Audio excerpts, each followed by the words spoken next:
ایک پیغام عید کے لیے آپ کی خدمت میں عرض کرنا ہے۔ نبی پاک صلی اللہ تعالیٰ علیہ وآلہ وسلم کو جو چیز بڑی پسند ہے وہ ایثار ہے۔ اپنے منہ کا نوالا نکال کے کسی کو دے دینا، یہ حضور کو بڑا ہی پسند ہے۔ قربانی کرنا، ایثار کرنا، ضرورت ہوتے ہوئے کسی کی مدد کرنا۔ قرآن مجید آپ پڑھیں نا تو صحابہ کی تعریف قرآن نے بیان کی، فرمایا وَيُؤْثِرُونَ عَلَىٰ أَنفُسِهِمْ وَلَوْ كَانَ بِهِمْ خَصَاصَةٌ، فرمایا وہ دوسروں پر ایثار کر دیتے ہیں چاہے انہیں کتنی ہی ضرورت کیوں نہ ہو۔ عید قریب آ گئی، باوجود پابندیوں کے بازاروں میں رش بڑھ گیا۔ ہم تو سن رہے تھے کہ لوگوں کا کاروبار بند ہے، پر پتہ نہیں لوگ اتنی خریداری کرنے کیسے پہنچ گئے۔ لیکن کچھ لوگ ایسے بھی ہیں جن سے میں نے دبے لفظوں میں پوچھا کہ سوٹ سلوا لیا ہے، تو انہوں نے جب یہ کہا نا کہ دکانیں ہی نہیں صحیح طریقے سے کھلی، تو وہ ان کی جھکی جھکی آنکھیں بتاتی تھیں کہ دکان پہ جانے کے پیسے کوئی نہیں پاس۔ ایک شاعر تھا تو وہ کہتا ہے کہ میں کھلونوں کی دکان کے پاس سے گزرا، میں بھی ساتھ تھا، میرا بیٹا بھی اور میرا پوتا بھی۔ تو میرا پوتا ضد کرنے لگا کہ کھلونا لینا ہے، تو میرے بیٹے نے بڑا سمجھایا نہیں لینا نہیں لینا، پر بچے نے ضد نہیں چھوڑی۔ باپ نے مارا بھی ڈانٹا بھی، پر اس نے کہا نہیں میں نے کھلونا لینا ہے۔ تو جب میرا بیٹا نہیں مان رہا تھا تو میں نے پھر اس کو کہا، میں مثال دے رہا ہوں، پس منظر کچھ یوں بنا ہوگا۔ اس نے کہا کہ تم کھلونے کی دکانوں کے پاس سے کیوں گزرے؟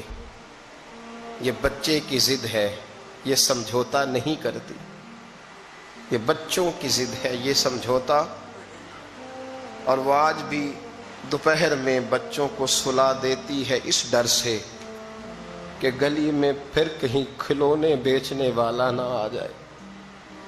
صرف میری گزارش اتنی ہے کہ 3 جوڑے بنوانے والا ایک بنوا لے، اور تھوڑا تھوڑا ایثار کا جذبہ، غریبوں کا عید پر خصوصی خیال۔ امیروں نے سارا مہینہ گوشت کھایا ہے اور بڑا دب کے کھایا ہے۔ جو نبی پاک کی امت سے پیار کرے نا، رسول پاک اس سے بڑا پیار کرتا ہے۔ اس طرح کرنا، عید پہ گوشت کا آرڈر دینا، لیکن ایک دن اپنے گھر پکا لینا، اور کوشش کرنا کہ دائیں بائیں جہاں گوشت نہیں نہ جاتا تھوڑا تھوڑا وہاں بھی صرف چھوٹے چھوٹے خرچے اپنے کم کر کے، تو وہ پھر بھی جیب میں نہیں رکھنے، وہ تھوڑا سا ایثار اس عید پہ بڑا ضروری ہو گیا ہے۔ ہاں کچھ ہیں ایسے ہی گھر، آپ یقین کریں گاؤں میں پھر بھی کچھ لوگ ایسے ہیں جو خیال کر لیتے ہیں۔ شہروں میں چونکہ ہم ایک دوسرے کا حال بھی نہیں پوچھتے، آج بھی گاؤں میں کچھ کچے مکانوں والے اپنے ہمسائے کے گھر فاقہ نہیں ہونے دیتے۔ تھوڑی تھوڑی یہ اپیل ہے، میری خاص اپیل ہے، یاد رکھنا تھوڑا سا۔ میرا ایک دوست سے بڑا ہی پیار ہے، بڑا ہی، مجھے بڑی محبت ہے۔ میں کچھ ضروری تو نہیں ہر بندے کے منہ پہ کہا جائے۔ ان کی بیٹیاں کام کرتی ہیں، مجھے ایک صبح انہوں نے بتایا کہ بچیاں کام پہ جاتی ہے، تو میں فجر کے بعد سوتا ہوں۔ اس دن میں سو نہیں سکا، بڑا میں اذیت میں آ گیا۔ میں نے کہا کہ بیٹیاں تو میری بھی ہیں نا، تو اس لیے یہ تھوڑا سا مہربانی کریں، خدا را تھوڑا سا امت کا درد بھی محسوس کریں۔ بڑی بڑی سوسائٹیاں تو تھوڑی ہیں، زیادہ لوگ تو ابھی بھی کچے مکانوں میں ہیں، تو مہربانی کریں تھوڑا سا ان لوگوں کا اس عید پہ ضرور خیال کریں۔ آج 21 رمضان کو میرے ابا جی فوت ہوئے تھے، آج کے دن، آج ان کو 19 سال ہو گئے۔ اب 19 سال پہلے میں کہاں تھا آپ سوچ سکتے ہیں۔ تو میں نے بڑے ان کے جانے کے بعد راتیں بھی دیکھی ہیں، اور میں نے ان کے جانے کے بعد بڑے کٹھن معاملات بھی دیکھے ہیں۔ تو میں نے یہ ذائقہ چکھا ہے، مجھے پتہ ہے کہ یہ جو غریبی کا اور یتیمی کا رنگ ہوتا ہے، اس کی اصل شکل کیا ہے وہ میں نے اصل شکل دیکھی ہے۔ تو میں اس کے مد و جزر سے میں واقف ہوں، مجھے اس کا پتہ ہے۔ تو مہربانی فرمائیں، آپ سے میری یہ درد مندانہ اپیل ہے کہ تھوڑا تھوڑا دائیں بائیں ضرور توجہ کیجئے گا۔ رب کریم میری نبی پاک علیہ السلام نے فرمایا جو بندہ جو کام کرتا دنیا سے جائے گا وہی کام کرتا ہوا اٹھایا بھی جائے گا۔ ایک بندہ شراب کے نشے میں مر گیا تھا،